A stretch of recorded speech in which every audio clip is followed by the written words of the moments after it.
দাদা, মোথাবাড়িতে সুকান্ত মজুমদারকে যেতে বাধা। না, বাধা তো দেবেনি, কিন্তু যে সরকার ওয়েস্টবেঙ্গলে আছে, যারা হিন্দুদের সুরক্ষা দিতে পারছে না, হিন্দুদের ধন সম্পত্তি মান সম্মানকে সুরক্ষিত করতে পারছে না, তারা বাধা দেয় কেন আমাদেরকে? হিন্দুরা যেখানে সংখ্যালঘু হয়ে যাবে সেখানে তারা উৎসব পর্ব পূজা পাঠ বন্ধ করে দেবে? রাস্তায় বেরোলে তার উপরে অ্যাটাক হবে, ঘরদোর ভেঙে দেবে, দোকান ভেঙে দেবে, আগুন জ্বালিয়ে দেবে, থানাকে পর্যন্ত ভেঙে দিয়েছে। পুলিশ কার জন্য আছে? পুলিশের কি সুরক্ষা দিতে হবে আগে, না তারা আমাদের সুরক্ষা দেবে? দাদা, বিস্ফোরক কার্তিক মহারাজ 26-এর পরিবর্তন ডাক, ধর্মের উপর আক্রমণ, বাংলার মানুষ চিন্তা ভাবনা করবে, যে দল হিন্দুদের কথা বলবে সেই দলকেই ভোট দিতে বলবে। খালি কার্তিক মহারাজ নন, তিনি তো প্রথম থেকে হিন্দুত্বের কথা বলেন খোলাখুলিভাবে। বাকি সাধু সন্তরাও আজকে রাস্তায় বেরিয়েছেন। 3.5 লক্ষ সাধু ওখানে মহাকুম্ভতে একত্রিত হয়েছিলেন। তারা ওখানে আর হিন্দু বোর্ড, সনাতন বোর্ড তৈরি করার জন্য আহ্বান করেছেন, এবং ভারতবর্ষে হিন্দু সমাজের উপর যেখানে আক্রমণ হবে তারা এগিয়ে এসে প্রতিরোধ করবেন। বিশেষ করে পশ্চিমবাংলা হচ্ছে আজকে সেই রাজ্য যেখানে সবচেয়ে বেশি হিন্দুরা অসুরক্ষিত। তো সাধু সন্তদের তো এগিয়ে আসতে হবে, তারা বলিদান প্রদত্ত ধর্মের জন্য, আর তাদের দেখে বাকি হিন্দুও রাস্তায় বেরোবে। কোচবিহারে সিবিআই খুঁজছে পুলিশকে। 2013 সালের মাদক মামলার কেস ডায়েরি গায়েব। অভিযুক্ত আসামিরা এতটাই প্রভাবশালী যে কেস ডায়েরি হারিয়ে গেল, এবং 2013 সালের যে এনডিপিএস কেস মামলার ডায়েরি। কেস ডায়েরি থানায় থানায় এরকম হয়েছে আমরা জানি। আরজি করেরও ডায়েরি হারিয়ে যায়, রেকর্ড হারিয়ে যায় থানায় থানায়। টিএমসির নেতা যদি অভিযুক্ত হয় তাহলে কোনো রেকর্ড, কোনো ডায়েরি আপনি পাবেন না, সব গায়েব হয়ে যাবে। নাহলে আগুন লাগিয়ে দেবে পুড়িয়ে দেওয়ার জন্য। দুর্নীতি থেকে বাঁচার জন্য অফিসে আগুন লাগিয়ে দেওয়া হচ্ছে, এই নতুন কিছু না। তো সর্বোচ্চ স্তর পর্যন্ত এই দুর্নীতি চলে গেছে, পুলিশ প্রশাসনও তার বাইরে নয়। দাদা, লন্ডনে কলেজ কাণ্ডে মুখ্যমন্ত্রীকে হেনস্থার অভিযোগ, সোশ্যাল মিডিয়া সড়ক তৃণমূল সমর্থকরা কুকুর বেড়ালকে মারবেন না, সুজন সেলিমকে ছাড়বেন না, সমাজ মাধ্যমে পোস্ট দামের তুঙ্গে রাজনৈতিক। না না, কে হেনস্থা করেছে? কেউ যদি ডিমান্ড করে, নরেন্দ্র মোদী গেলেও তাকে প্রশ্নের উত্তর দিতে হয় ওখানে। যারা ভারতীয়রা ওখানে আছেন তারা যদি কিছু মনে করেন ভারতীয় ঠিক হচ্ছে না, তারা প্রশ্ন করবেন। আপনি কলকাতায় সাংবাদিকদের ধমকে দেবেন, বিরোধীদের চমকে দেবেন, কিন্তু লন্ডনে তো পারবেন না। লন্ডনে গেছিলাম পাবলিসিটি নিতে, আমি তো আগেই ভবিষ্যৎবাণী করেছিলাম সাবধান থাকবেন, আরজি করের প্রশ্ন আসবে। কারণ এই প্রশ্নের উত্তর তাকে আজ না কাল দিতেই হবে, কাকে বাঁচাচ্ছেন উনি। মাদ্রাসা সার্ভিস কমিশনের বিরাট দুর্নীতির পর্দাফাঁস। ওএমআর সিটে ইচ্ছে করে গোল্লা পাকিয়ে যোগ্যকে অযোগ্য করে দিচ্ছে, এবং সিএফএসএল রিপোর্টে সেই পর্দাফাঁস সবেতেই দুর্নীতি। কোন বোর্ডে মামলা নেই? মাদ্রাসা বোর্ডে সবচেয়ে বেশি দুর্নীতি। কারণ কেন্দ্র সরকারের পাঠানো স্টাইপেন্ডের টাকা লুট হয়ে যাচ্ছে। 225 কোটি টাকার কোনো খোঁজই নাই। মুসলিম সমাজ আজকে ওদের ভোট ব্যাংক হয়ে গেছে। মুসলিমরাও জানেন যে আমাদের আর অন্য রাস্তা নেই, টিএমসিকে ভোট দিতে হবে। আর এই জন্য টিএমসি জানে এদের জন্য কাজ করার দরকার নেই, এদের কোনো অধিকার দেওয়ার দরকার নেই, এদেরকে শিক্ষিত করার দরকার নেই, এরা এরকমই থাকুক আর আমাদের ভোট দিয়ে যাক। আজকে মুসলমান সমাজকে ভাবতে হবে যে কিসের জন্য ওরা টিএমসিকে জিতিয়ে রেখেছেন, তাদের সর্বনাশ করার জন্য। দাদা, দলের ছাত্র যুব সংগঠন নিয়ে কল্যাণ সৌগতের ভিন্ন সুর, ছাত্র যুব সক্রিয়, শাসক দলের ছাত্র যুবরা বিরোধীদের মতো লাফালাফি করে না। শ্রীরামপুরের সাংসদের ছাত্র যুব সংগঠন ঘুমিয়ে, মন্তব্যের পাল্টা দমদমে তৃণমূল সাংসদের, কি বলবেন? দেখুন, ছাত্র জীবন নাম করে কলেজে যে ধরনের লুট হয়, অনলাইনে ভর্তির ব্যাপারটা আমরা দেখেছি, বছরের পর বছর ঝুলিয়ে রাখা হয়েছে, পার্থবাবুকে করতে দেওয়া হয়নি, কারণ খালি লুটের জন্য। আর সেটা সবাই জানে, সেই জন্য হ্যাঁ, অন্য কোনো কাজ করে না ওরা। অ্যাডমিশনের সময় দাপাদাপি করে টাকা পয়সা কামিয়ে নেয়, কাটমানি নেয়। মানে তৃণমূলের বিরুদ্ধে কেউ কিছু বললেই তারা বলছে দেশ বিরোধী। মানে এসএফআই কর্তাকে কোনালের বার্তা যে সিপিএম দেশ বিরোধী, বাংলা বিরোধী, বড় বড় কথা তোয়াক্কা করি না, অসভ্যতা করেছিল, লোকে বের করে দিয়েছে সেই লন্ডনে।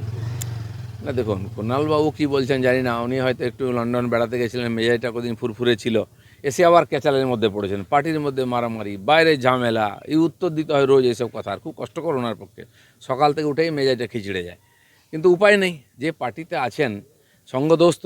আপনি যদি ভদ্রলোক হন, এত ভালো লোক, তাহলে ওই চোরেদের সঙ্গে আছেন কেন? চলে আসুন, উত্তর আপনাকে দিতেই হবে। দাদা, প্রতিশোধ হুঙ্কার ফালাকাটার বিজেপি বিধায়কের, অস্ত্র মিছিলের ডাক নদিয়ার বিজেপি নেতার। দেখুন, অস্ত্র নিয়ে মিছিল নূতন নয়, ভারতবর্ষে যুগ যুগ ধরে আছে। মহরমে যদি অস্ত্র বেরোতে পারে তো রামনবমীতে বেরোবে কেন? আমাদের সমস্ত দেবী দেবতার হাতে অস্ত্র আছে। তো অস্ত্র নিয়ে বেরোবো, এবং অস্ত্র নিয়ে এই জন্য বেরোবার দরকার আছে মিছিলের সুরক্ষার জন্য।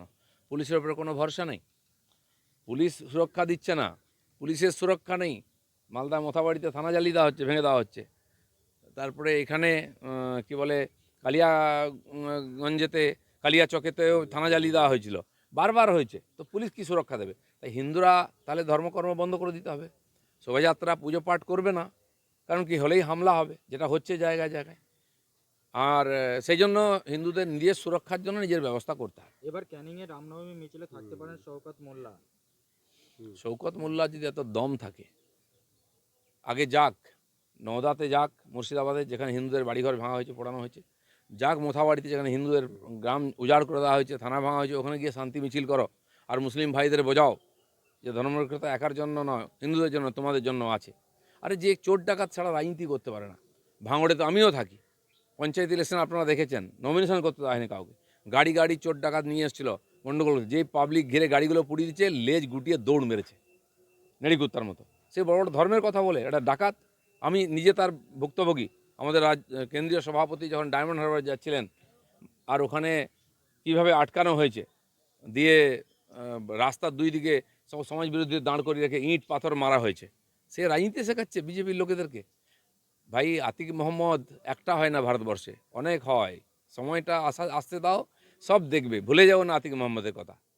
এবার যাদবপুর বিশ্ববিদ্যালয় ক্যাম্পাসের ভেতরে রামনবমীর পালনের হুঁশিয়ারি এবিভিপির।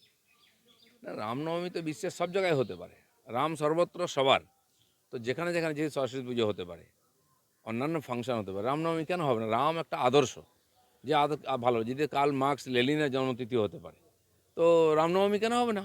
তাকে যে মানে আমাদের ভারতবর্ষের প্রাণপুরুষ, মর্যাদা পুরুষোত্তম, ভারতবর্ষের ঘরে ঘরে পাড়ায় পাড়ায় স্কুলে কলেজে রামের আদর্শ তুলে ধরার দরকার আছে। দাদা, একটা জিনিস, সেটা হলো শহর জুড়ে রামনবমীর পোস্টার, সেখানে দেখা যাচ্ছে যে পোস্টারে রয়েছে প্রধানমন্ত্রী নরেন্দ্র মোদী ও শুভেন্দু অধিকারীর ছবি।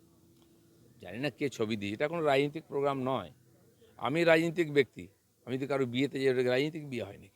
আমাকে যদি ডাকে রামনবমী মিছিলে হাঁটতে, আমি অবশ্যই হাঁটবো, একজন হিন্দু হিসাবে গর্বের সঙ্গে হাঁটবো, কারণ এরকম মহাপুরুষকে আমরা জন্ম দিয়েছি ভারতবর্ষে।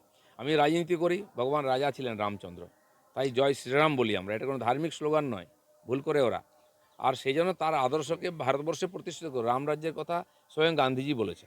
দাদা, একটা জিনিস, ঈদের জন্য শহরের 82টি রাস্তা বন্ধ, অথচ রামনবমী শোভাযাত্রার জন্য প্রয়োজনে হাইকোর্টে যেতে হয়। না, আমরা তো রামনবমীর দিন কোনো রাস্তা বন্ধ করতে চাই না। আমরা সবাই রাস্তায় বেরোক, রাস্তা খোলা থাক, মানুষ হাঁটুক।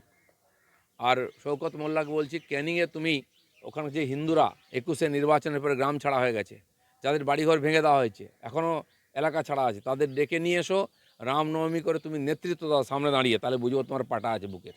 পূর্বস্থলীর 2 নম্বর ব্লকের শতাধিক বিজেপি ভোটারদের তালিকা থেকে নাম বাদ। বহু জায়গা থেকে এখানেই হয়েছে, হিন্দু ভোটারদেরকে বিরুদ্ধে কমপ্লেন করা হচ্ছে, তাদের নাম কেটে দেওয়া হচ্ছে, আর বাংলাদেশি অনুপ্রবেশকারীদের ভোটার তৈরি করা হচ্ছে। এই হচ্ছে ভোটার লিস্টের যে গল্প মমতা ব্যানার্জির, এটাই। কিন্তু বিদেশিরা কেউ ছাড় পাবে না, সেজন্য কেন্দ্র সরকার শুরু করেছে ভোটার কার্ডের সঙ্গে আধার কার্ডের সংযোগ। এটা হলে যেমন 62 লক্ষ কী বলে রেশন কার্ড বাতিল হয়ে গেছে, এরকম ভুয়ো ভোটারও বাতিল হয়ে যাবে। দাদা, আজ তো ঈদ। ঈদের জন্য আমার মুসলমান ভাইদের আমি শুভেচ্ছা জানাবো। আমরা এই ইকো পার্কেতে বিজয়া সম্মেলন করি, দীপাবলি সম্মেলন করি, আগামীকাল ঈদের সিমাই হবে, সিমাই পার্টি হবে, সবাইকে নেমন্তন্ন করছি। শুভেচ্ছা। শুভেচ্ছা অবশ্যই জানাচ্ছি। রাজ্যবাসী। একটা বড় রাজ্যবাসী নয়, যারা ঈদ করছেন, উপবাস করেছেন, 28টা রোজা করেছেন, তারা কৃষ্ণ সাধন করেছেন এবং তারা আজকে খুশির ঈদ পালন করছেন, আমাদের সম্পূর্ণ তাদের প্রতি শ্রদ্ধা আছে, অভিনন্দন। সবাই যেন তার ভালো স্বাদ পান। কিন্তু আমি আবার আপিল করব, যারা রোজা করবেন তারাই ইফতার করবেন, মাঝখান থেকে ঢেকুর মেরে মেরে কেউ ঢুকে পড়বে এই অনুমতি দেবেন না।